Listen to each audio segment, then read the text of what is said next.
It's cocktail blog number 15, the Perseid Meteor Shower report. Mother meteor showers. Carpe noctem. P.S. Well, I guess you can guess how it went. Another complete non-entity meteor shower. Taffel beer, by the way. It was the most potentially great and least effective meteor shower I've ever seen. I've seen meteor showers through clouds that were better than this one. Literally, from the entire time I got up there, which was about 8, one guest saw one meteor. And after the moon went down at about midnight until 3 in the morning, I saw 4 meteors during a meteor shower, 2 of which were almost indiscernible, and the other 2 were 4 on a scale of 10. The scale of 10 is bowl-eyed meteor all the way across the sky, leaves a trail that hangs in the air for 30 seconds, blows up at the end, and you can hear the sound. That's a 10. This was 4 tops, 2 of those. Flick, flick, and that was it. 3 o'clock, I'd had it. I don't care if it's supposed to be good before dawn. There was no impression that it was going to be getting any better, and I was tired. So, another meteor shower contributing to my overall meh when it comes to those kinds of events. So other than that, things have been going very, very well. Last night up at the scope, there was a Romanian mom and her kid who had a telescope, and he knew the millimeters of his eyepieces, and he was very, very interested, asked a lot of great questions, and I showed him a lot of stuff in the sky and explained things to him. Of course, in Romania, you don't see the southern sky, so we concentrated on that. It was a joy to hang out with him. There's a couple of couples here who are from Atlanta and Clearwater. They're Indian couples, and they were up and hanging out, Ganesh and Chet and their wives, and she was very interested. I gave them cards.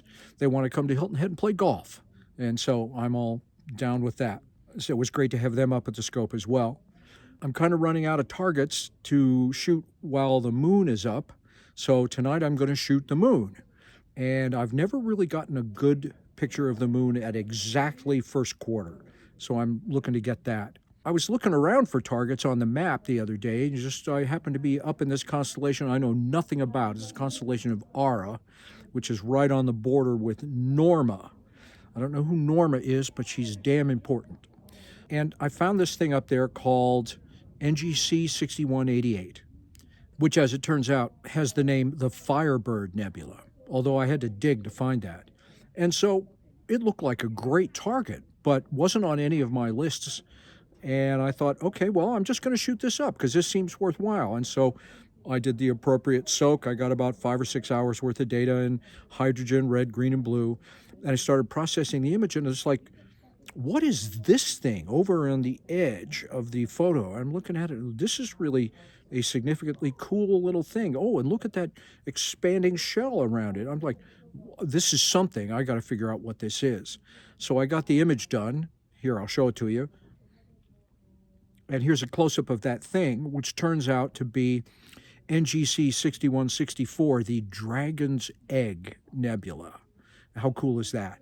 I'm amazed at the detail this, rather large format scope has on these tiny things. So this was a real great surprise find. As it turns out, the Dragon's Egg was on my list of stuff to shoot while I was in the Southern Hemisphere, but I hadn't gone and figured out what it was or where it was. It was just on the list.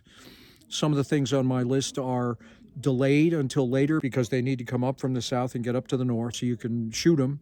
There are some things that you can shoot while the moon's up, things that are bright, things that are not cloudy in nature, where you really need to have a good boundary between what's cloudy and what's background sky, which is particularly great when you have a situation like this where you have a really dark sky.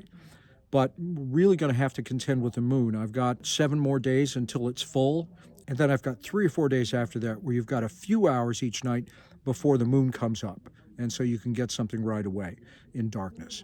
So going to be hunting around for those targets you can shoot in some moonlight. I do have filters, and I can plan that, but you can't really be anywhere near the moon, even with a filter. Maybe I'll take some time off and work on some music. Or perhaps the food blog. Franz, the wine steward, has been bugging me, hey, where's my picture? was really cool last night. I got here a little bit early for dinner and asked at the bar, instead of having beer, hey, how about a wine? And they said, oh, you should go down and see Franz. He's down there doing a wine tasting. And so the Indian couples were down there, and I went and joined them, and they had a little snack. And Franz is an expert on South African wines, and he told us the tale of this one vineyard that you can only get the wines from them if you're a member, and if you join, it's 10 years until you get your first bottle of wine. That's how exclusive this is. And we got to taste it.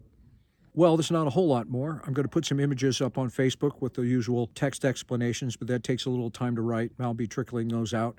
Oh, here's something. I got an email from people who I had met at the Stargaze in Savannah, Georgia, who are the people that told me about this particular place. And maybe I should contact them to see if they would take me on as their astronomer.